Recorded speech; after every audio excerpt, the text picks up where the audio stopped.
Ajudar o paciente a retomar uma vida plena depois de uma doença ou acidente que tenha provocado incapacidade permanente ou temporária.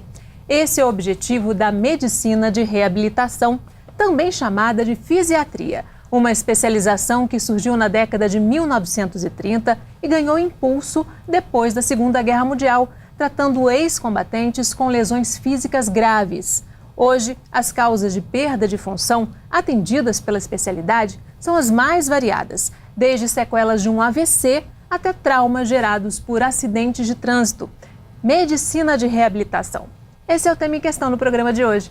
Nossa convidada é a médica fisiatra Patrícia Daflon, ela que é diretora do Instituto de Medicina de Reabilitação de Niterói. Muito bem-vinda, obrigada pela participação. Obrigada, Fátima. É um campo muito amplo de atuação, né? Desde grandes incapacidades até aquelas temporárias, né? Sim, lesões por esforço repetitivo. Nós cuidamos de pacientes na recuperação, na reabilitação funcional pós-fratura.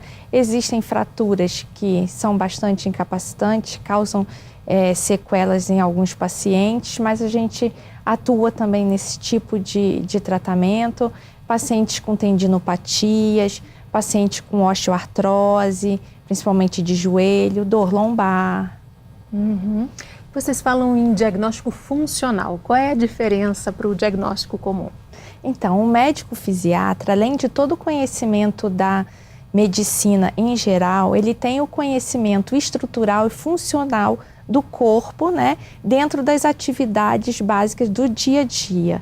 Então, em cima disso, a gente desenvolve o diagnóstico de como esse paciente está capacitado para realizar as funções. Então, esse diagnóstico nós vamos ver se ele, com a força muscular que ele tem, com o grau de amplitude de movimento de cada articulação, do tônus da musculatura dele, da parte cognitiva, da parte visual, auditiva, se ele consegue realizar as funções das atividades básicas do dia a dia, que quer dizer alimentação, vestuário, a higiene, né? Ou se não, as atividades intermediárias, que é você conseguir se comunicar, mesmo restrito ao domicílio, e também as atividades envolvendo a comunidade, então a vida social desse paciente. É claro que cada caso é um caso, né? São muito variados, mas de uma forma geral, como é que é esse tratamento? Bem, depende de cada patologia, né? Então a gente tem várias ferramentas que o fisiatra utiliza. Então, no tratamento, desde cinesioterapia, que são os exercícios. Dentro dos exercícios, nós temos uma série de exercícios, os que são livres, os que são passivos, que uma pessoa faz pelo paciente, os que são livres, que o paciente realiza independentemente, né? Eles podem ser com alguma resistência, sem uma resistência.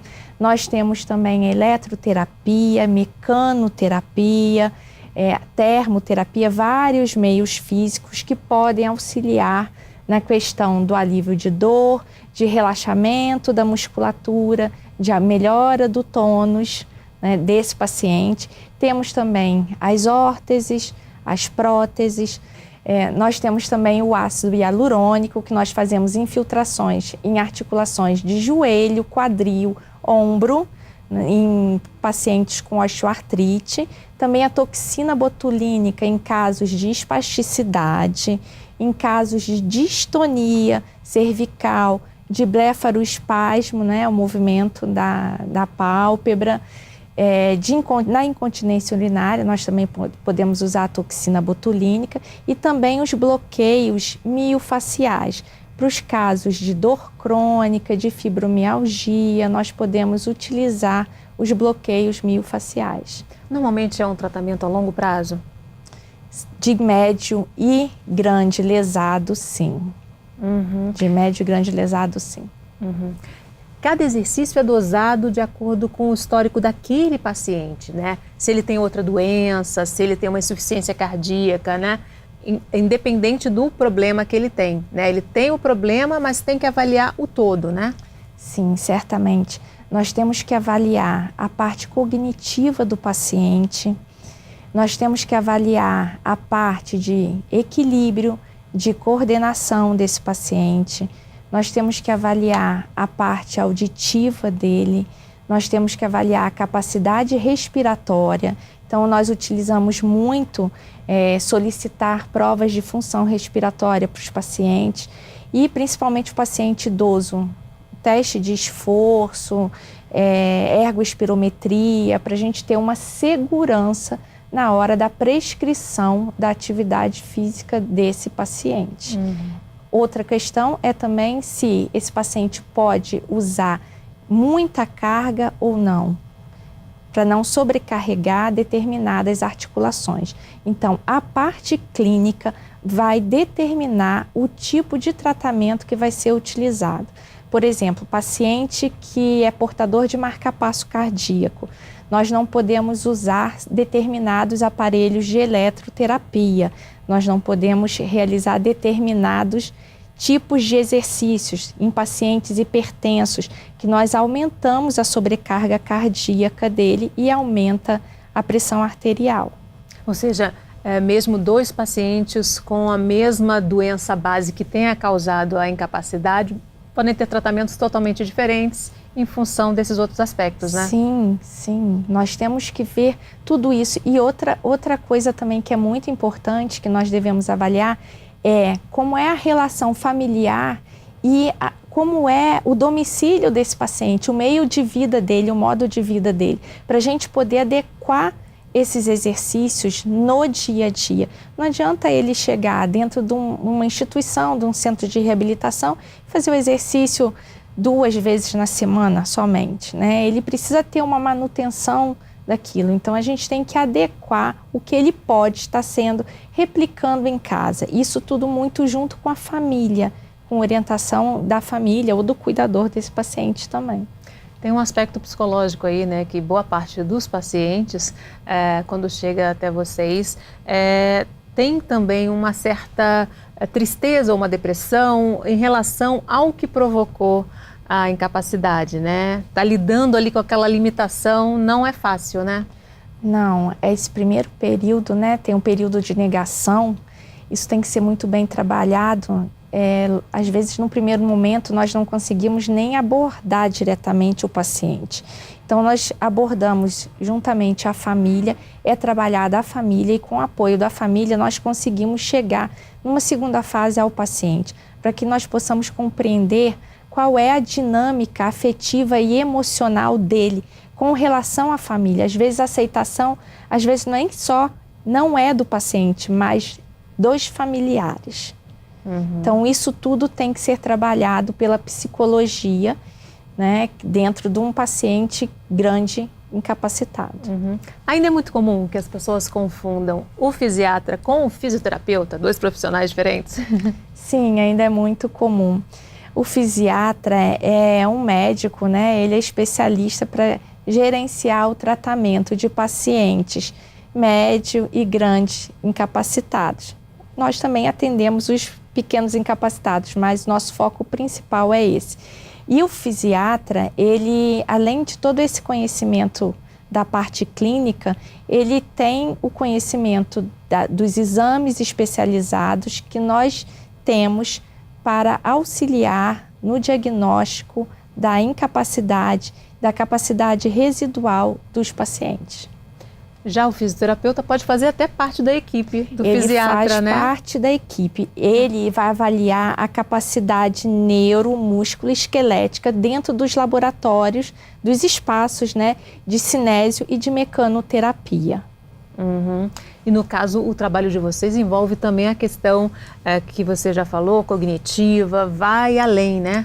Vai além. Então, dentro de uma equipe de reabilitação, quando chega um paciente, novamente, médio ou grande lesado, nós temos que trabalhar com uma equipe. Então, ele primeiro passa pela avaliação médica, que vai liberar, dizer quais são os impedimentos clínicos que ele tem, e dali vai para a avaliação do fisioterapeuta, da terapia ocupacional, da equipe de enfermagem, da psicologia e também da nutrição.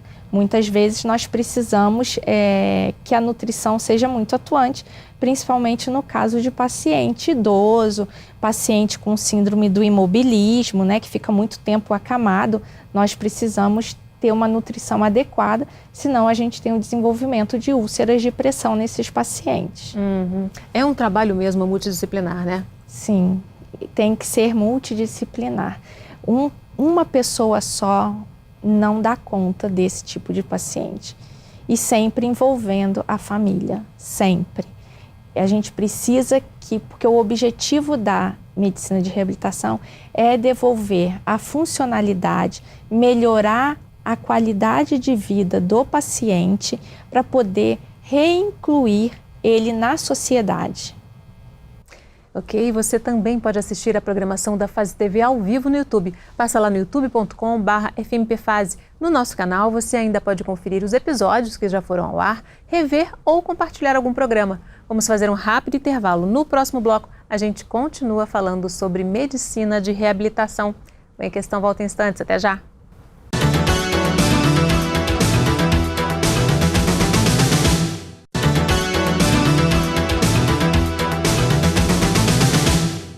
O Em Questão está de volta falando sobre medicina de reabilitação. Nossa convidada é a médica fisiatra Patrícia Daflon. Tem aumentado os casos de pessoas que estão com incapacidades por causa de acidente de trânsito? Sim. Inclusive, não sei se vocês acompanharam, em São Paulo, quando houve a redução da velocidade nas zonas marginais, houve uma redução do número de pacientes com lesão medular. A lesão medular é um quadro muito incapacitante, muito difícil de aceitação para o paciente e que exige uma equipe multidisciplinar desde o momento da internação do quadro agudo desse paciente.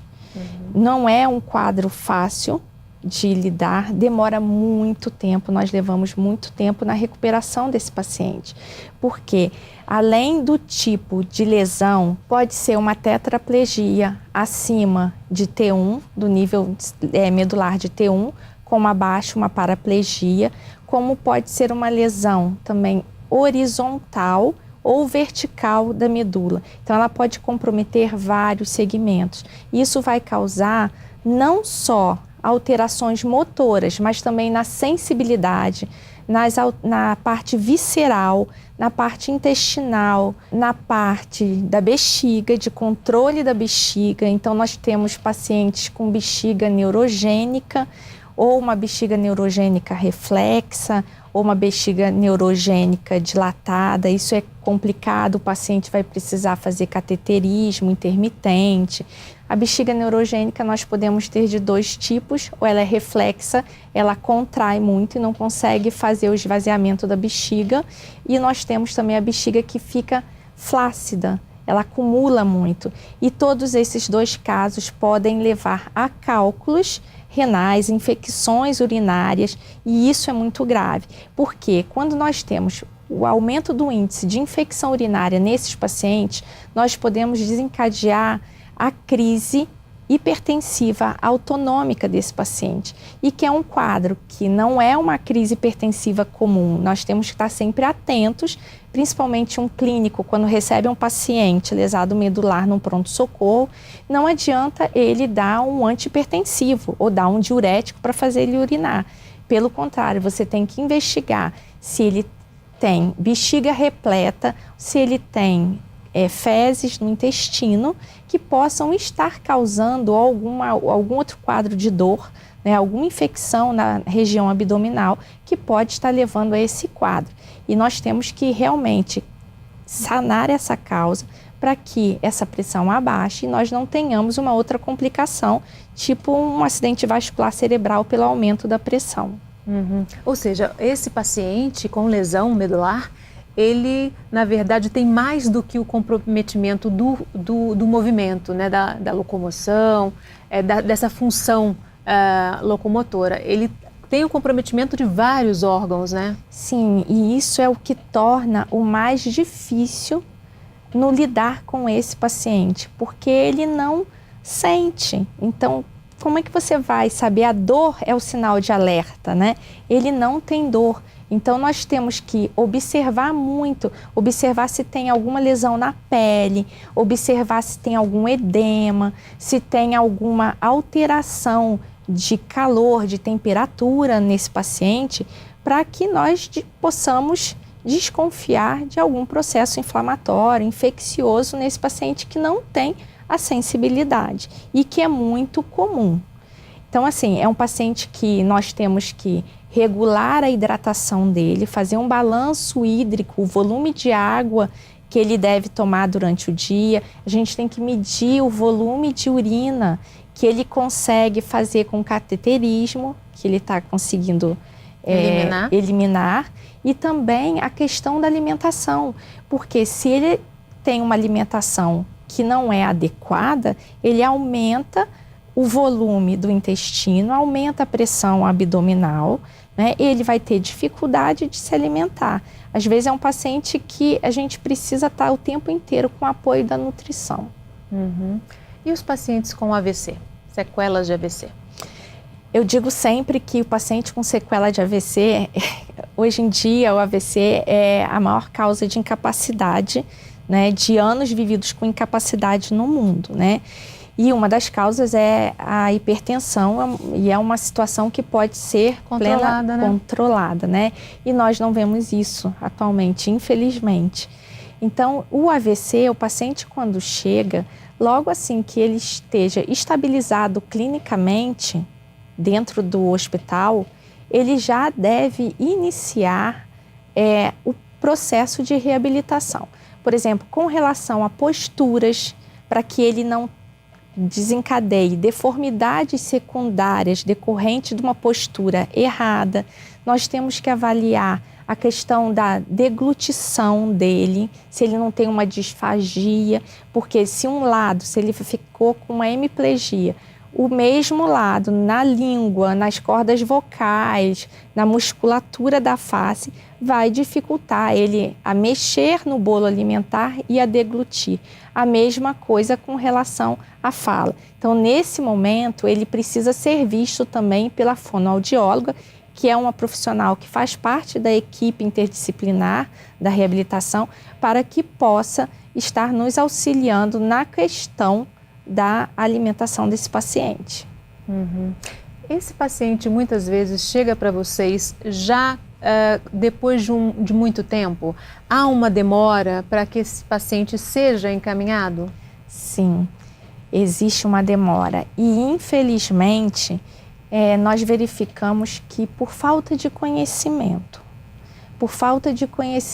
até mesmo das equipes médicas que estão nos hospitais de pronto atendimento, né? Eles encaminham sempre muito para fisioterapia ou para neurologia. E esse tipo de paciente, ele não precisa só de uma fisioterapia, ele precisa de uma equipe multidisciplinar, ele precisa realmente de um centro de reabilitação para estar dando a condição que ele tem necessidade, na reabilitação, na readequação funcional dele. O ideal é que esse tratamento começasse ainda no hospital, né? Durante a internação, né? Sim, ainda na internação. Já existem em hospitais em São Paulo, né? Que eles já fazem o processo de reabilitação logo após a estabilização clínica desse paciente. Então, quando ele sai para casa, ele já tem uma autonomia mínima. Ele já consegue sentar, ele já consegue comer. Então, isso já facilita muito, porque depois ele vai entrar num processo, dependendo de cada local, cada sistema de saúde, cada região tem num sistema de regulação de vagas. Então, assim, pelo menos ele já vai estar numa condição melhor, menos geradora de incapacidades e de deformidades secundárias, a família já orientada, para que até ele chegar ao centro de reabilitação. Uhum. O ideal era que todo hospital tivesse o serviço de fisiatria, né? Sim, nós estamos trabalhando para isso, né? Já existe muito, como eu disse para você, dentro de São Paulo, é um parâmetro que a gente tem de nível internacional, né? A rede Luci Montoro, nós temos a Santa Casa de Misericórdia de São Paulo, a ACD de São Paulo também. Então, assim, são locais, são instituições que têm um parâmetro internacional. Agora, no restante do país, ainda falta muito, né? Falta muito, a gente tem que caminhar muito. Existe uma recomendação da Organização Mundial da Saúde, do Banco Mundial, onde eles realizaram um relatório mundial da pessoa com deficiência em 2012, e eles colocam várias determinações que os países precisam cumprir, várias metas, para que consigam adequar e dar assistência com equidade para os pacientes com deficiência. E a síndrome pós-poliomielite? Lá na década de 1950, também na década de 1960, aconteceram vários surtos da doença no Brasil. Milhares de crianças tiveram incapacidades motoras em decorrência da polio. Elas foram atendidas durante um tempo, depois tiveram alta porque se considerava que o problema acabou ali. E hoje se sabe que elas ainda sofrem as consequências da polio, né? Sim. No início, né, isso começou a ser mais definido a partir de 1980. Na verdade, já existiam, né? Eles começaram a ver estudos antigos, em 1800, Machacour Marie tinha um trabalho sobre isso, mas a partir de 1980 foi que começaram a aparecer esses pacientes, quer dizer, justamente depois de 15 anos após o surto inicial da poliomielite, né? E hoje em dia a gente já começa a ver bastante. Então nós temos um paciente que chega para a gente com uma fadiga central, é aquela fadiga que como se ele tivesse uma gripe muito forte, é um cansaço muito forte. E esse cansaço gera uma incapacidade para ele, né? Além do cansaço, dessa fadiga, ele tem fraqueza muscular, quer dizer, a falta da força muscular. Ele tem insônia, ele fica deprimido, ele tem dificuldade porque causa dor, porque a maioria tem alteração na biomecânica, porque ficou com uma assimetria, né, por conta da sequela. Então, as articulações começam a ficar sobrecarregadas. Então, dá uma bursite, dá uma artrite. Então, ele tem dor, ele tem limitação ao caminhar dentro do próprio lar. Então, tem que ter toda uma orientação, uma reorientação das atividades do dia a dia dele, para que ele não se canse tanto. Ele tem que programar, né, o que ele vai fazer, os espaços que ele vai andar, para não desgastar. Porque a fadiga não tem como a gente resolver, né? Nós temos que dar um condicionamento para esse paciente, mas nós não podemos deixar ele imóvel, porque vai piorar. Então, isso tudo tem que ser dosado. Então, a gente indica muito o exercício dentro da água, porque dentro da água, sempre respeitando o limite da fadiga do paciente. Há o que fazer, né? Existem algumas medidas que podem diminuir esse quadro? Sim, aí nós vamos abrir mão dos meios físicos, né, por calor ou frio, ou eletroterapia, que vai auxiliar na dor, questão das órteses, a questão do auxílio na marcha, na locomoção, que seja um andador, que seja uma bengala, mas para tudo isso nós precisamos preparar o paciente. Ele tem que ter uma condição para estar usando aquela tecnologia a favor dele. E toda uma questão da psicologia, da acupuntura, para nos auxiliar. É um tratamento que ele precisa de uma equipe também multidisciplinar. O que causa a síndrome pós-poliomielite? O vírus, quando ele faz a lesão no corno anterior da medula, aquele neurônio, ele ficou lesado. Então, nós vemos que você tem uma denervação e depois ele começa um processo de reinervação. Então, é aquele paciente que ele começa a sentir que melhorou e, de repente, você vai recrutar. Você acha que melhorou, né? Então, estou retomando a minha vida. Você começa a recrutar mais a musculatura, eu vou fazer isso e aquilo. Quando você vai forçar essa musculatura, você vai sentir, já não é o vírus, é um recrutamento em excesso das fibras motoras que estão fazendo a vez, né, funcional das fibras motoras que foram lesionadas pelo vírus. Ou seja, há uma sobrecarga. É o resultado de uma sobrecarga. É o resultado de uma sobrecarga. Ok, e você também pode acompanhar a Fase TV na internet, quando e onde você estiver. O endereço está aí na sua tela, youtube.com/fmpfase. Faça sua inscrição e receba os alertas dos novos episódios. Vamos fazer mais um rápido intervalo. No próximo bloco, a gente continua falando sobre medicina de reabilitação. Até já!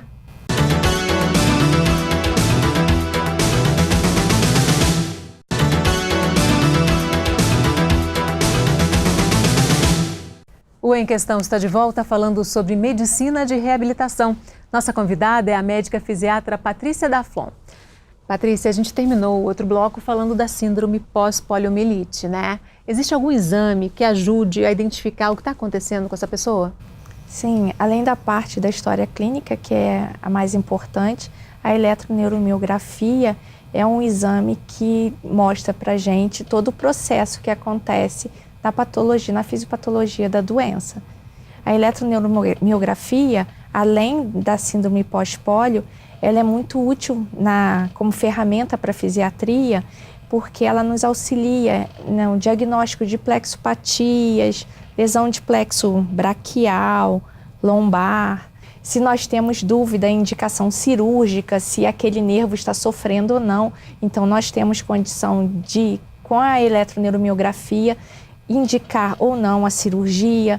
Em questões de perda de sensibilidade, por exemplo, as polineuropatias que sejam diabéticas ou infecciosas ou inflamatórias, a esclerose múltipla também, nós temos várias doenças que nós podemos ter o auxílio da eletroneuromiografia. Como é que é esse exame? Você coloca umas agulhas em pontos motores do paciente e aí você vai verificar a resposta motora dele. Então você faz um estímulo e você vai ver se o músculo que aquele nervo está inervando, se ele tem uma velocidade da condução do estímulo nervoso, se a amplitude do impulso está adequado. Então dali sai uma série de formulações que nos auxiliam nesse diagnóstico. E vocês conseguem ver exatamente como é que está a condição daquele nervo, daquela região inteira, né? Sim, porque às vezes nós não temos uma lesão completa do nervo, né? Nós temos só uma perda da bainha de mielina, né? Que é o envoltório do nervo. Às vezes é uma lesão que não é completa, né? Ela não seccionou o nervo todo. Então, dali, com esse exame, a gente consegue identificar. Ver se está dando uma resposta ali, se tem um mínimo de, né, de Sim, reação. E da parte da sensibilidade também. Uhum. E pacientes oncológicos? Como a fisiatria pode ajudá-los? Os pacientes oncológicos que nós mais recebemos para atendimento são os pacientes com câncer de mama. Geralmente, esses pacientes são tratados dentro de serviços no hospital, juntamente com a equipe da oncologia. Então, como a fisiatria pode auxiliar? Ajudando nos linfedemas, que são os edemas que acontecem, né, pós-cirurgia, quando nós fazemos esvaziamento ganglionar, no condicionamento físico desse paciente, também na questão da polineuropatia, que é a perda da sensibilidade que esse paciente tem, principalmente nos pés, por conta da quimioterapia. Então isso acaba ocasionando para eles uma diminuição do equilíbrio e da coordenação motora. Muitos desses pacientes acabam precisando utilizar uma bengala, uma muleta para andar, porque eles não sentem mais os pés. Então nós precisamos disso, precisamos da melhora do retorno venoso dele. Então, com relação ao condicionamento físico desse paciente, as dores articulares que acabam ocorrendo por retrações da pele, da musculatura, dependendo do tipo cirúrgico, da abordagem cirúrgica que é feita e dos medicamentos que são utilizados. Uhum. E os casos de paralisia cerebral? Crianças com paralisia cerebral? Então, os casos de paralisia cerebral são casos que precisam de um acompanhamento bem a longo prazo, que nós precisamos que esse paciente adquira a marcha e tenha um acompanhamento pelo menos até a fase da entrada na escola. Depois, óbvio, que nós temos que manter esse acompanhamento, mas não em tratamento específico, né, mas em acompanhamento na fase da adolescência, que é onde acontece o estirão, de crescimento e onde ocorrem deformidades muito importantes. Se esse paciente, desde que nasceu, ele é acompanhado por uma equipe de reabilitação, pensa-se que ele não vai ter essas deformidades. Mas se esse paciente não chegou logo e ele já chegou para a gente num período mais tardio, por exemplo, depois de 1 ano ou 2 anos, isso já fica um pouco mais difícil e a gente já vai ter um grau maior de deformidade. O que a gente tem que chamar muita atenção, que eu falo muito com os pediatras, é a questão do paciente. Às vezes é um prematuro que nasceu, foi para casa, está bem, né? Não teve nenhum problema, fez um exame de ultrassonografia transfontanela, não tem lesão alguma no exame. Mas esse bebê, ele suga pouco, ele é mais molinho. Eu acho que a gente não tem que ficar esperando. Não, ele é preguiçoso, a gente escuta muito isso, né? Ele é preguiçoso, vai chegar a hora dele, ele vai fazer isso. Não, a gente precisa avaliar essa criança. Por quê? A paralisia cerebral nem sempre demonstra para a gente uma alteração no exame. Ela é uma alteração funcional.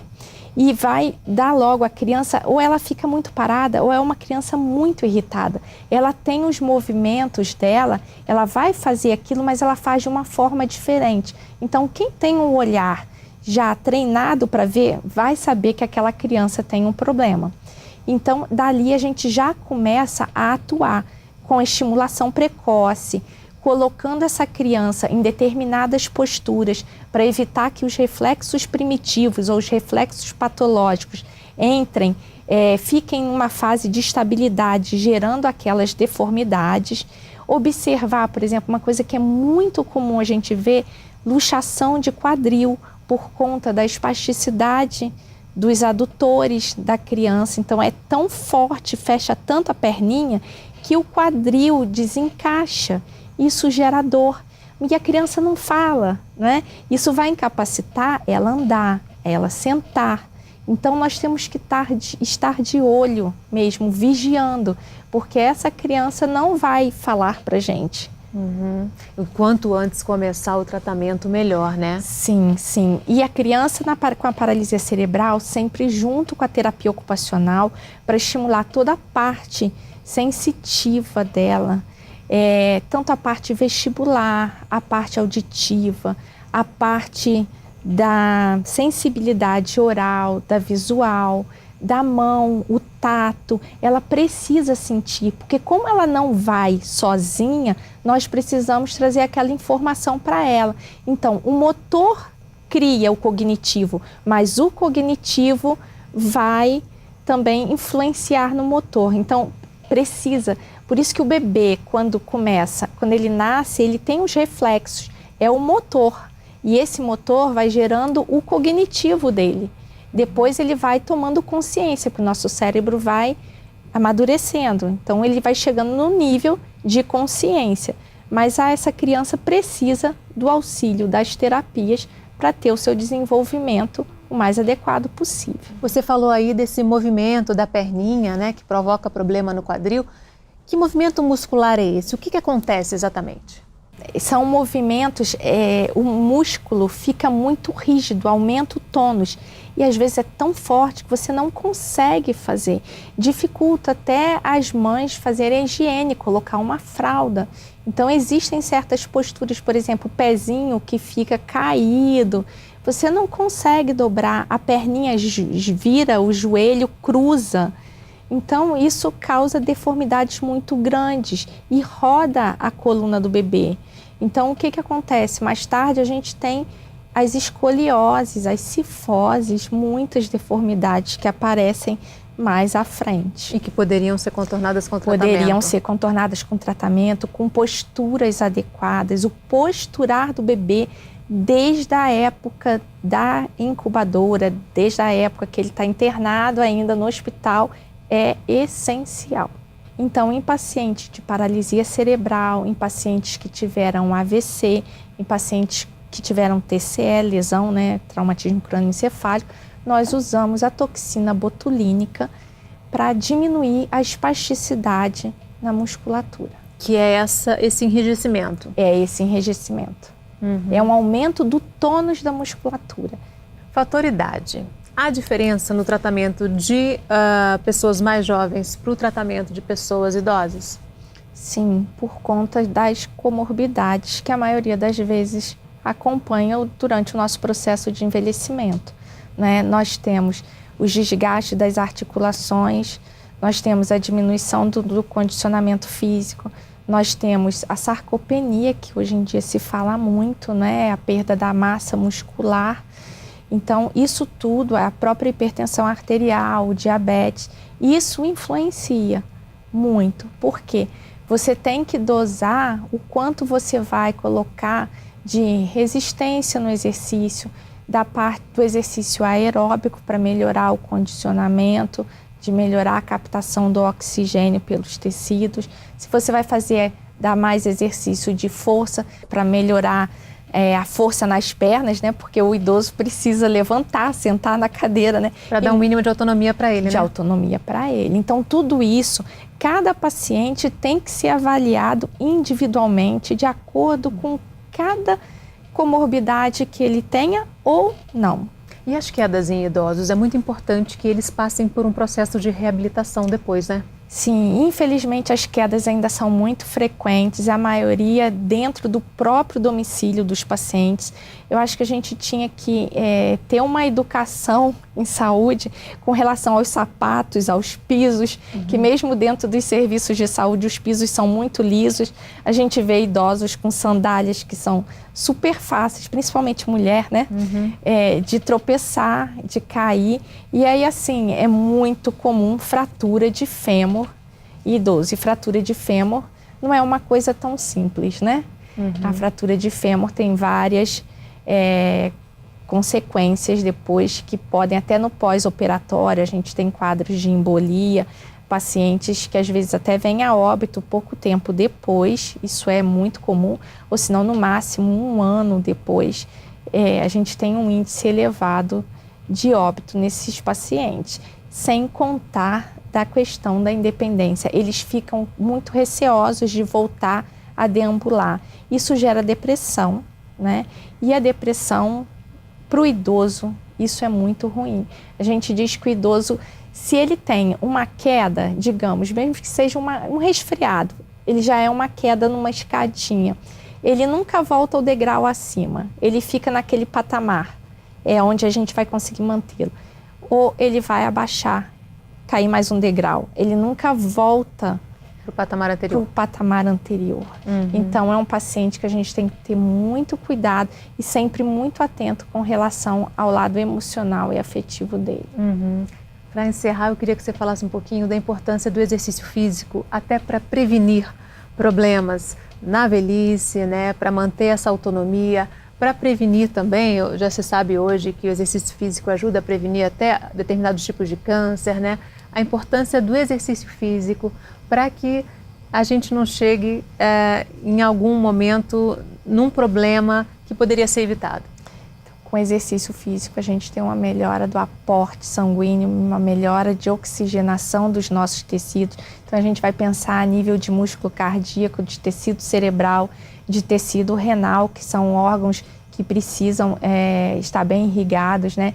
Do condicionamento respiratório, né? Toda a musculatura da caixa torácica, a gente saber respirar muito bem e principalmente os exercícios de resistência com relação a tronco, nosso tronco, a parte inferior para sustentar a nossa coluna, os nossos músculos das pernas, para que a gente tenha força na caminhada, né? Para que a gente possa sentar, levantar, fazer o que a gente está acostumado a fazer no dia a dia. E que lá na velhice não tem essa perda muscular, né? Justamente. Ela vai acontecer, só que num grau menor. Inexoravelmente ela vai acontecer, não tem, mesmo que a gente faça todos eles, só que você ganhou, você acumulou, é como se fosse uma poupança, isso mesmo, é uma poupança. E como é que deve ser esse exercício? Deve ser todo dia, deve ser com uma regularidade constante, não adianta só no final de semana, como é que é? Não adianta só no final de semana, ele tem que ser no mínimo 2 vezes na semana, de 2 a 3 vezes na semana.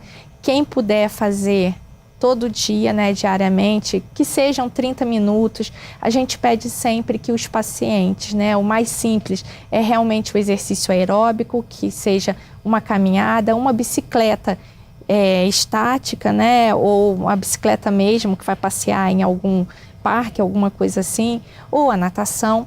E também ter sempre a parte do alongamento. A gente precisa que esse alongamento seja feito antes de qualquer exercício para que não aconteçam lesões nas nossas articulações, e os exercícios que tenham alguma resistência, por exemplo, a musculação, nós temos que estar sempre muito conscientes da nossa postura, para que ele não sobrecarregue nenhuma articulação ou a nossa coluna. Então, a biomecânica no momento do exercício tem que estar adequada.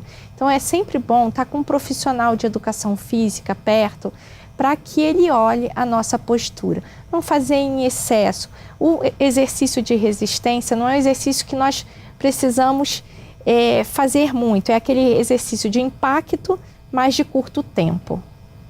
Ok, e todo dia, se puder, aquela pílulazinha de exercício? Sim, pelo menos 20 a 30 minutos. Ok, infelizmente nosso tempo terminou. Agradeço muitíssimo a sua participação, Patrícia. Obrigada a você, Fátima.